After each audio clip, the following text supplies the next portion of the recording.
नमः शिवाय। स्वागत है आपका शिव ज्ञान धारा में, जहां हर दिन 9 बजे हम लाते हैं शिव पुराण की रहस्यमयी, ज्ञानवर्धक और मोक्षदायिनी कथाएं। आज की कथा है चंचुला की शिव कथा सुनने की इच्छा और शिवलोक गमन, जो शिव पुराण के चौथे अध्याय से ली गई है।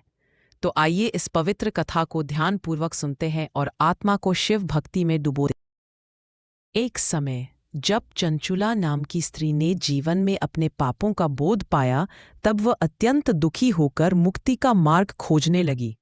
तभी भगवान शंकर की कृपा से उसके जीवन में ज्ञान का प्रकाश आया। ऋषि औडंबर ने चंचुला से कहा, हे सौभाग्यवती, तुमने भगवान शिव की कृपा से शिव पुराण की कथा सुनी और अपने पापों का एहसास किया। अब डरो मत, भगवान शिव की शरण में जाओ। उनकी कृपा से तुम्हारे सारे पाप मिट जाएंगे। उन्होंने कहा, पश्चाताप ही सबसे बड़ा प्रायश्चित है। जो अपने पापों पर सच्चे मन से पश्चाताप करता है, वह अवश्य ऊंची गति प्राप्त करता है। शिव कथा सुनने से मन और विचार दोनों ही शुद्ध हो जाते हैं, और ऐसे निर्मल मन में स्वयं भगवान शिव और माता पार्वती का वास होता है। ऋषि ने आगे कहा, हे नारी, अब तुम अपने मन को विषयों से हटाकर इस परम पावन शिव कथा को सुनो।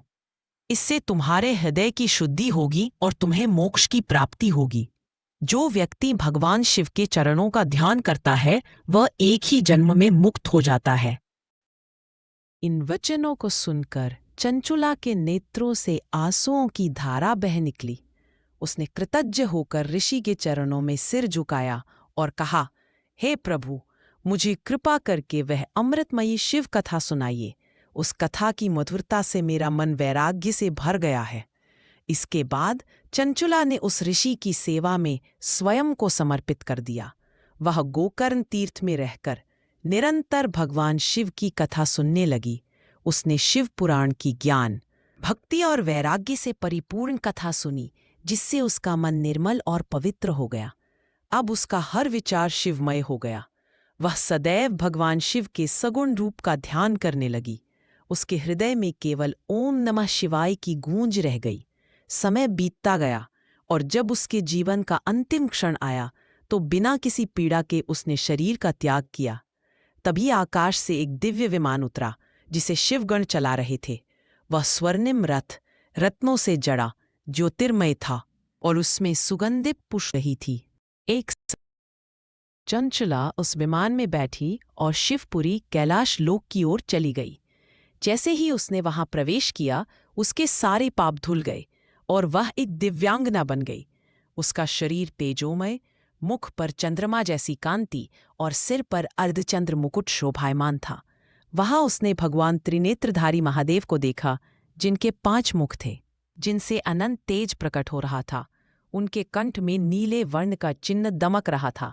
उनके साथ माता गौरी उमा देवी विराजमान थीं, जो स्वयं प्रकाश की प्रतिमूर्ति थी। भगवान शिव और माता पार्वती ने चंचुला को प्रेम पूर्वक देखा। गौरी देवी ने उसे अपने पास बुलाकर कहा, अब तुम हमारी सखी बनकर यहीं हमारे साथ रहो। और इस प्रकार चंचुला देवी उमा की सखी बनकर शिवधाम में निवास करने लगी। मैं था, और उसमें सुगंधित पुष्पों की वर्षा हो। इस कथा से हमें यह शिक्षा मिलती है कि जब मनुष्य अपने गलत कर्मों का सच्चे मन से पश्चाताप करता है और भगवान शिव की कथा को श्रद्धा से सुनता है, तब उसका मन और आत्मा दोनों शुद्ध हो जाते हैं। भक्ति, वैराग्य और सत्य, यही 3 मार्ग हैं जो हमें मोक्ष की ओर ले जाते हैं। चंचुला की तरह जो व्यक्ति भक्ति में डूब जाता है, उसे भगवान शिव स्वयं अपने धाम में स्थान देते हैं। अगर आपको यह पवित्र कथा पसंद आई हो, तो शिव ज्ञान धारा चैनल को लाइक, शेयर और सब्सक्राइब करना ना भूलें।